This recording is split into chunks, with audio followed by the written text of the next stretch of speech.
lots of Marvel fans, myself included, are celebrating the 10th anniversary of the MCU this year. And it's all going to culminate in the release of the Avengers Infinity War, which understandably people are psyched over with so many heroes on screen at once. But did you know 2018 is also another important Marvel anniversary? Yes, it's the 20th anniversary of Spidergirl. And, well, if you don't know who she is, I'll give you a brief overview. I wasn't able to find much on the internet where the creators talked about her creation, so I'll just go into a brief overview. Basically, throughout the 90s, a series of booms in the comic book industry led to a massive bust, with people over-invested, comic book companies misjudging the demand, and it was a right old mess. If you want the details on just what state the comic book industry was in the 90s, I'd only recommend that you do a Google search for SF Debris' excellent series, The Rise and Fall of the Comic Empire, and that details Marvel's story in the 90s. Then Spider-Man had also managed to rebuild its circulation, but it was on the back of things that were falling apart and that have been done to maximize toy sales and tie-ins with anime series. For one, there was the end of the Clone Saga, which ended with this, an issue so confusing that even though I read it at the time, I was an avid Spider-Man reader at the time, even though I did that and I've owned this for years and I've read it several times as an adult, I still was not quite sure what happened in it until I read a outline of what happened online. And if you want to know more about the Clone Saga, well, check out most of Linkara's Spider-Man reviews. Chances are, if he's reviewing an issue of a Spider-Man comic, it's related to the Clone Saga, and the whole mess it created. But in the middle of all this, one thing that got overlooked in all the chaos was the fact that Marvel editors were not happy with the Peter Parker Mary Jane marriage.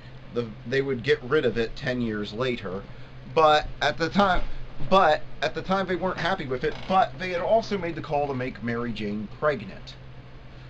So this led to what many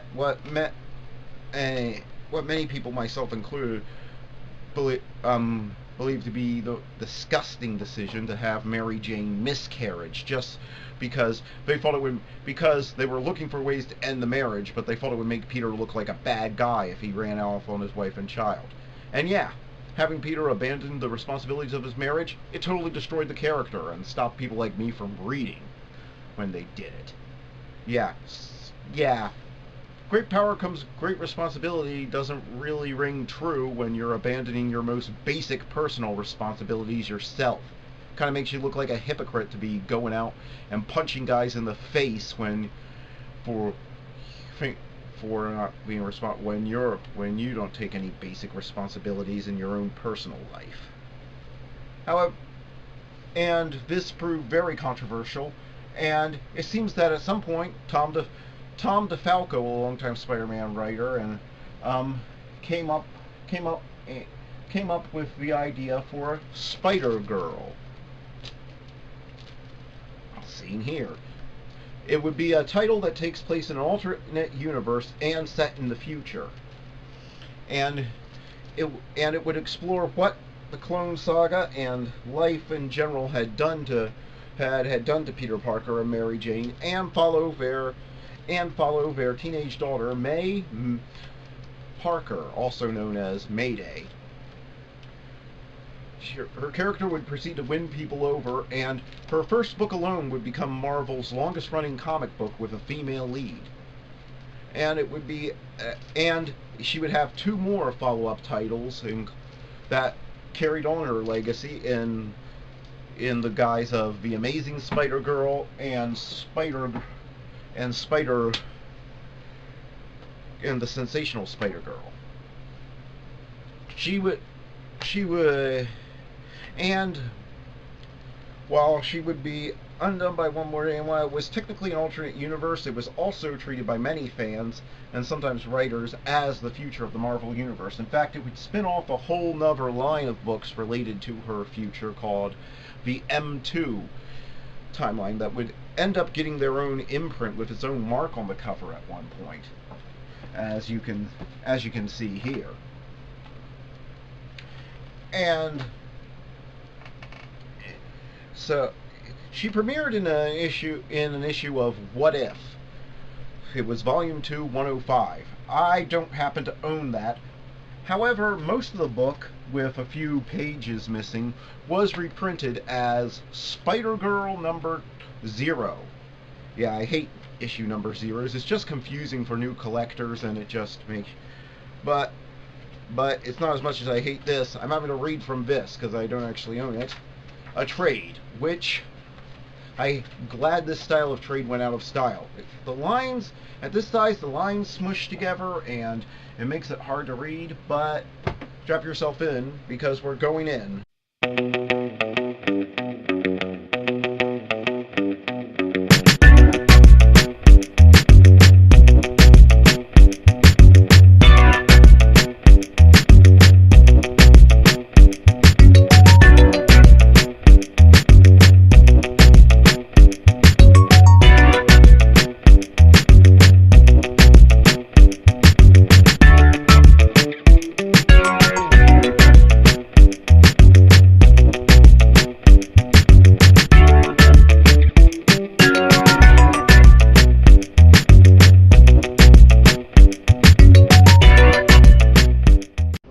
The comic opens with a narrator. Instinctively, you glance at the game clock, confident, confirming what you already know. Time is running out, and the Hollis Court Crusaders still lead by a single point. Even as the home court crowd roars its encouragement, you feel a sudden chill, as if more than a simple game were at stake.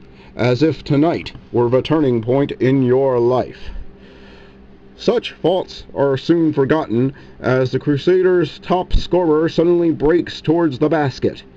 She aims and shoots. No good. No good, you want to shout, as your outstretched fingers grasp the ball. Mayday! Snag the rebound! Go, girl, go! The final seconds tick away as you race down court. Stop her! Shut her down! And that's when you begin to feel it. A strange tingling sensation in the back of your skull, which seems to guide you like some uncanny sixth sense as you zigzag past desperate opponents. Nothing can stop you now. You're in the zone. Stan Lee presents Legacy. You're feeling loose and slamming heat. You're feeling loose and slamming heat. Your name is Mayday Parker, and today is the first day of the rest of your life. In black and white. Tom DeFalco and Ron Francis. Yes, in case you can't tell, the book is written in the second person, which is a POV not used all too much, I find, in either literature or comics. It's interesting. It takes a little getting used to with a comic book since you're used to viewing the characters from the outside given the artwork. However, I find that it does give you a better insight than some other books into the thinking of its lead character. Of course, this also has a lot to do with the skill of Tom DeFalco as a writer. So, Mayday is being hoisted up as the champion of the game, but she's being watched by her parents. Peter, nobody can jump that high. Nobody normal. Don't leap to rash conclusions, Mary Jane. I'm sure there's an explanation. Then you don't think she's... Of course not. I've been watching for the signs ever since she was born. Come on now, she's waiting for us. They move slowly because of your father's chronic limp, and you have time to shower and change. Way to go, young lady. It was pretty impressive. Any idea how you managed it? Don't I wish? We're talking a college scholarship if I nail that move. Maybe even a shot at the pros.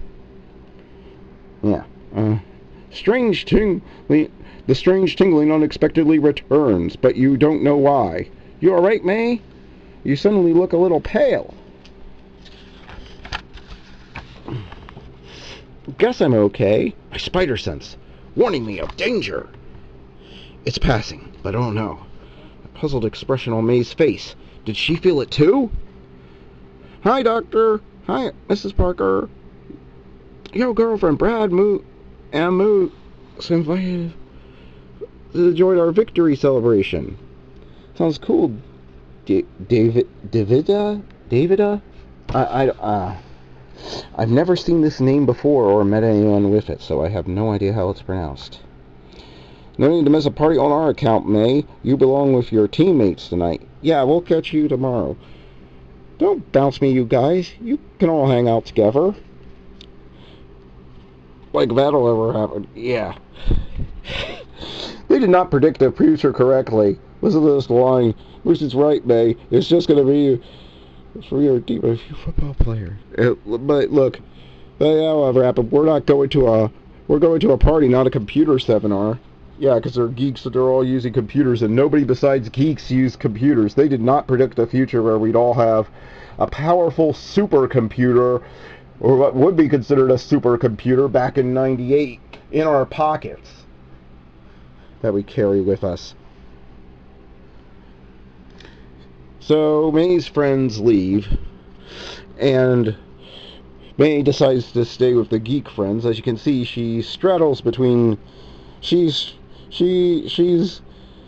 kind of smart and hangs out with the geeks, but she's also a basketball star. This is one way in which she's a separate character from her father and distinct, and I applaud it for them not just making it just a swap of the character, but making her distinct and unique.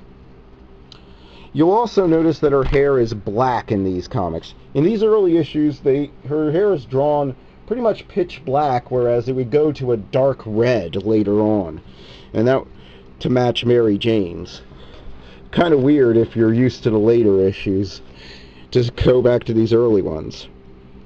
Our daughter obviously takes after you a lot more than me. I'd say her biggest problem is that she's a bit too popular. Maybe I'm a little worried about the traits she might have gotten from you. Were we wrong to keep secrets from her? I really can't say.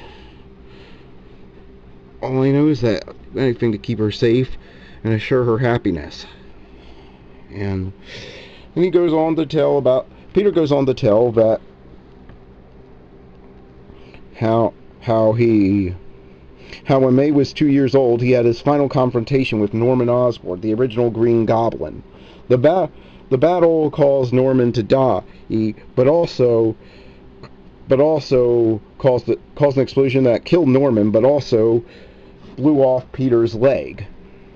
Since I was no longer Spider-Man, I didn't see any reason to burden her with the knowledge of my past. That's exactly what I thought until tonight. Mayday is talking to her friends when all of a sudden she feels the tingling from before, and a goblin bomb. She pushes her friends, by the way, are named Jimmy and Courtney. She pushes them out of the way just as an explosion goes off, and she's confronted by the Green Goblin. You children needn't fear me, not as long as the Parker girl delivers a message. Tell your father that the Green Goblin has returned and that we have unfinished business. How does a creep like you know my dad?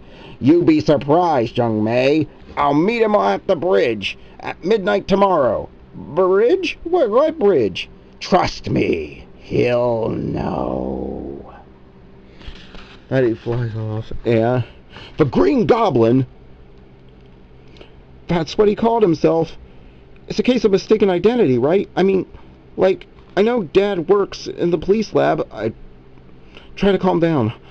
Hot shot. Everything's gonna be fine. I hope. Listen to your mother, hon.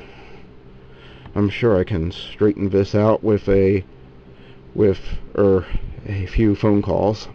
Why don't you two use the phone upstairs, and I'll make Jimmy and Courtney make sure Jimmy and Courtney got home all right. Sure, good idea. Norman Osborn is long dead.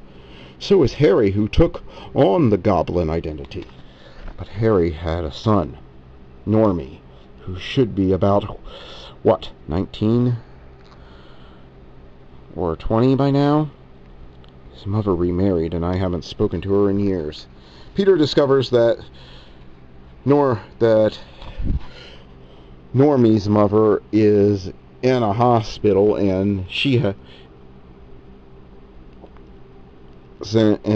hasn't seen him since the day she got ill.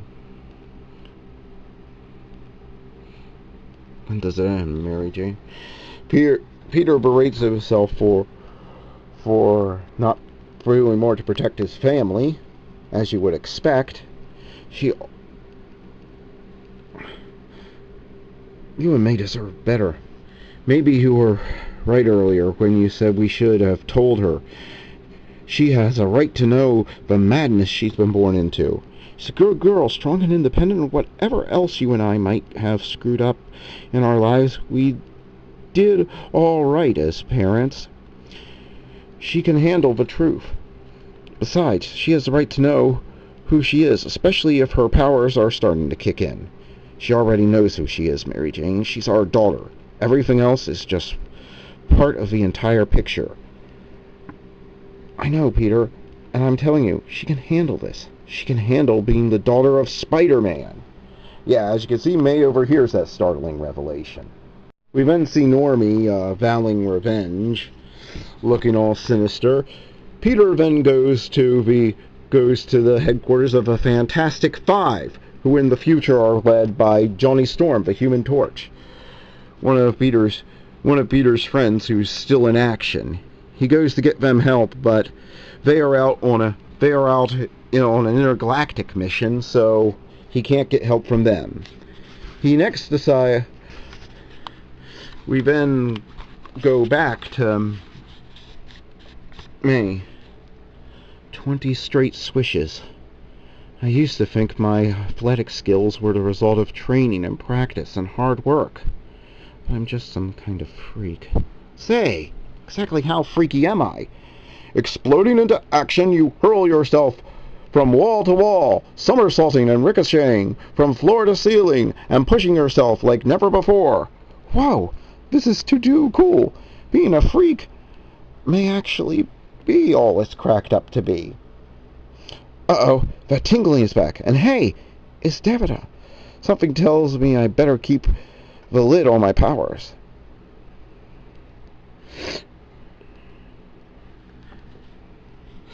Peter next goes to the Avengers mansion, only to see that the Avengers are now made up by a bunch of kids that are May's age or a little older who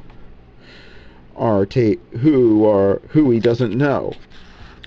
He doesn't want to ask children for help with his problems and his responsibilities. Back at home after school, May is talking to Mary Jane. When you realize you've been shouting at the top of your voice and desperately try to regain some semblance of composure, I overheard you tell Dad that I could handle it. So please, Mom, tell me. Please, Mom, let me handle it. All of it. Not until you change your tone of voice, young lady. You just don't get it, Mom, do you? Thanks to you and Dad, I don't know who I am anymore. Don't be so melodramatic, especially when you're quoting my lines. I'm a freak. No. You're only your father's daughter, and he was Spider-Man. But I have no idea what that means. You're right. I'm what? I'll concede that it's our fault you're in the dark, but if you cut me a little slack as I try to explain the factors behind our decision, your mother begins to talk, and doesn't stop until you reach the attic.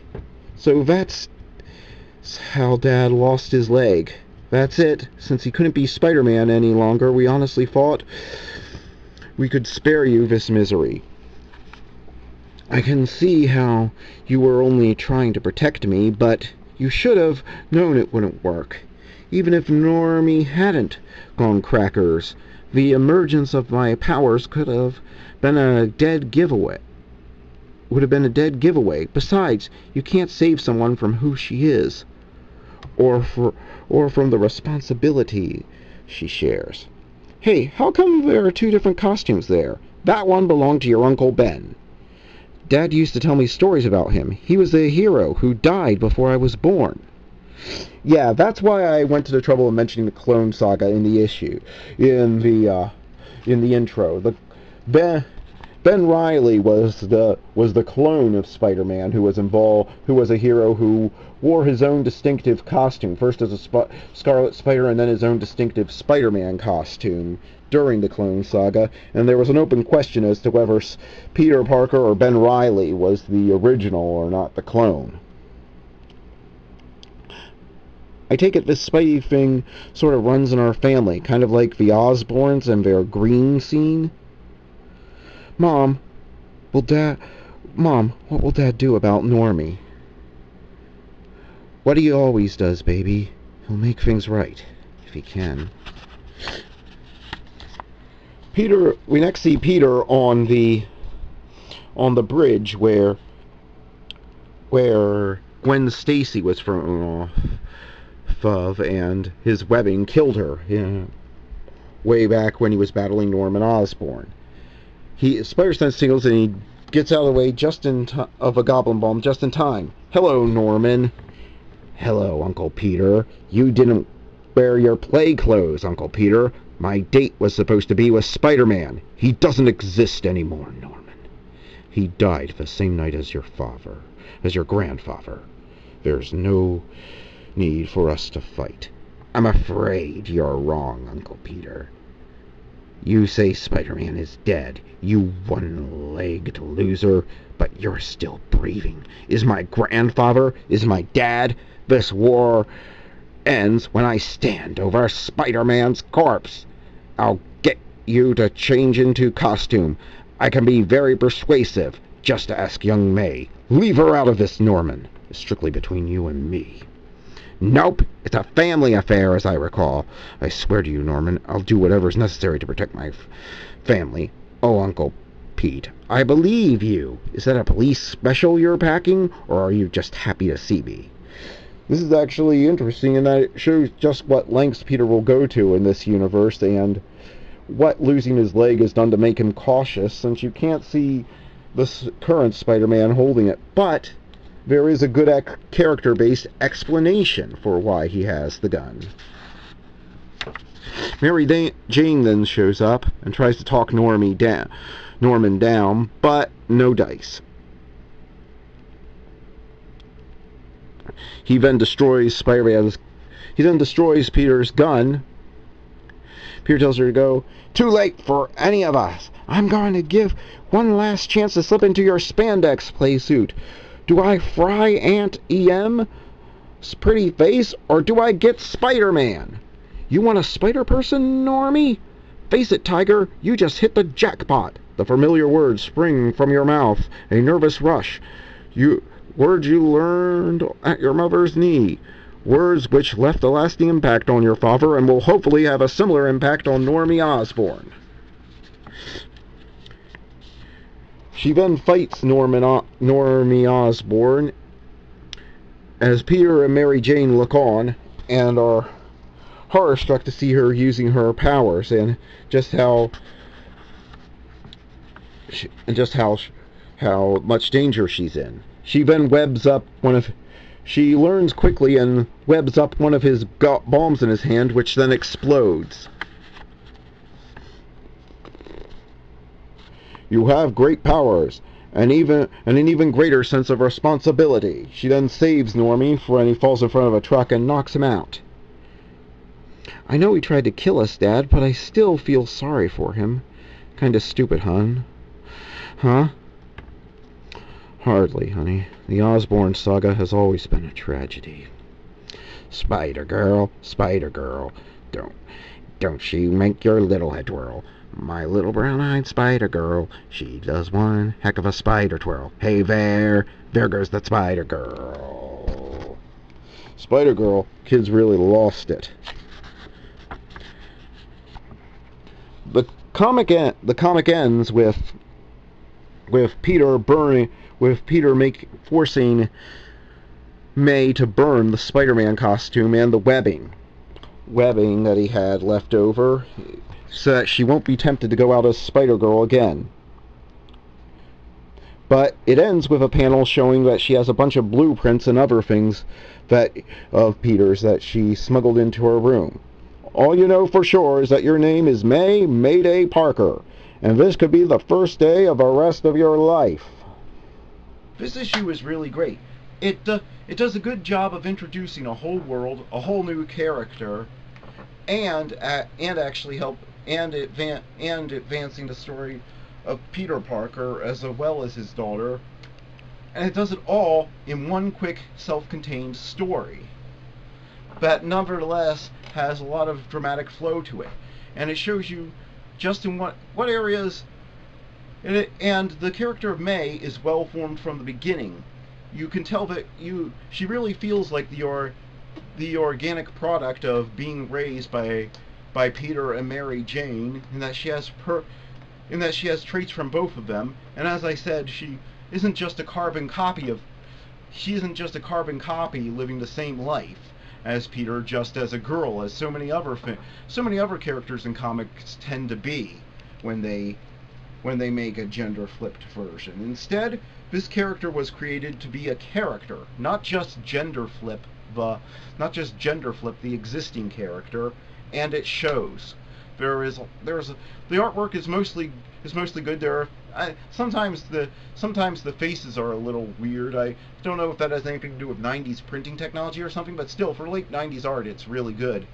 So I give this issue a 9 out of 10.